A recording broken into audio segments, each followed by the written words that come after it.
So Melissa, tell us what you do with the SGLT2 inhibitors and GLP-1 agonists. When do you start to intervene in patients who come to you, and when do you refer to the diabetes specialist?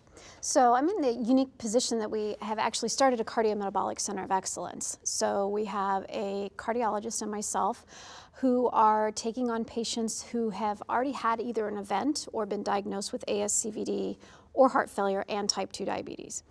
We have a couple different pathways. We work hand in hand with the endocrinologist. If a patient does not already have an endo on board and we feel that the patient needs to advance to insulin or to, let's say, an insulin pump, that's an automatic referral to the endocrinologist. So you probably can handle it, because I know you're certified. Yes. But in general, in that setting, that cardiovascular center that you have, once they go to high-dose insulin or an insulin pump, you do refer them out. Yes, because we do want to continue this as a team effort. I've been kind of excited to be pulling cardiology into it and kind of breaking down some of these silos that we've been practicing in.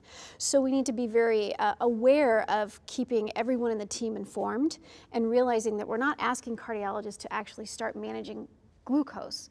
Our cardiologists are looking at the risk reductions that we can get from some of these medications, but at the time that we really need to start looking at insulin doses and really manipulating that, that's probably when they need an endo or a diabetologist or a very well-versed primary care. So we've actually built in pathways to ensure that we have the right team member in with the right patient and not excluding anybody from the team. Now, you don't have a Pharm D on your particular team. We are working on that, though. That is next. We will have Pharm D because of the polypharmacy and because of some of the really complex medication regimens that we have these patients on. We feel a Pharm D would be a really integral part of this program. Anyone works with Pharm Ds? Well, we have a Pharm D for the very complex prior authorization. Yes, yes. To treat the paper. No joke. Yeah. I mean, so they, you know, obviously also helping choose, because there's renal adjustment and different factors, but that's been, you know, we talked about barriers, that's the barrier. And Seth, you've been really spearheading this on PCSK9, but the same, you know, is true to some extent. And so having experience, and so simply going through and getting in the routine of, oh yeah, here's the information the company will need to then get access, and we're able to use the classes of drugs. All the patients that you see have already had an event or documented ASCVD, or do you see some who are just high risk? Full spectrum, you know, from healthy people, you know, heard about a calcium score to, you know, very advanced, you know, patient with diabetes and had a heart attack 3 weeks ago. And so they're, you know, having the support as we learn and try and integrate into the polypharmacy is important to have other people in the team. The calcium scoring was seen as an additional risk enhancer in the guidelines. You used it more than once. You've talked about calcium score. Sounds like you think that really helps. In the right setting. And so very often in younger patients where the risk calculator comes out at 1 or 2% because they're young, but they have multiple risk factors. So they're more often the metabolic syndrome or pre-diabetes, and they're a little hypertensive. Very often a big family history is what brings them to a cardiologist to get a consult.